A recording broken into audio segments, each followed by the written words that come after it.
এইরকম মানুষ যে মানুষের দেনা রেখে সে দুনিয়া থেকে চলে গেছে। নবী করিম সাল্লাল্লাহু আলাইহি সাল্লাম নিজে তার জানাজা পড়তেন না, অন্য সাহাবীদেরকে বলতেন তোমরা পড়ো। সে মুসলমান ঠিক আছে, জানাজা পড়া হবে ঠিক আছে, কিন্তু নবীজি পড়তেন না, সমাজের গণ্যমান্যরা পড়বে না, ইমাম সাহেব পড়বে না, মুয়াজ্জিন সাহেব পড়াই দিবে তার জানাজা, যাতে করে মানুষের টাকা নিয়ে টালবাহানা করতে মানুষ চিন্তা করে। এই জন্য যারা মানুষের কাছ থেকে হাওলাত নেন অথবা ধার দেনা করেন, বাকি নেন, তারা টাইম মতো পরিশোধ করবেন তো ইনশাআল্লাহ?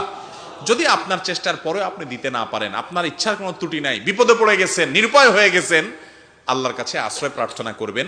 বান্দার যদি ইচ্ছাকৃত অন্যায় না হয়, সেই ইচ্ছাকৃত মানুষের ঘুরায় নাই, কিন্তু বেচারা ফেঁসে গেছে এবং তার কিছুই নাই আসলে দেওয়ার মতো, তাহলে আল্লাহ তাআলা তাকে রক্ষা করবেন এবং পাওনাদারকে আল্লাহ তাআলা খুশি করবেন যদি সে আল্লাহকে খুশি করে যেতে পারে। এরকম বিভিন্ন হাদিস পাওয়া যায়।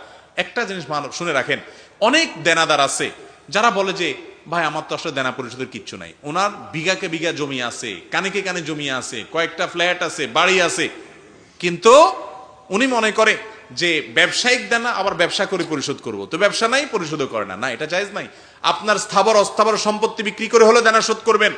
আপনার দেনা সবকিছুর আগে সন্তানের জন্য কি রেখে যাচ্ছেন তার চেয়ে বড় প্রশ্ন হলো আপনি দেনাদারকে পাওনাদারকে পাওনা পরিশোধ করেছেন কিনা। এই জন্য স্থাবর অস্থাবর সম্পত্তি বিক্রি করে হলেও কি করতে হবে? দেওনা পরিশোধ করতে হবে।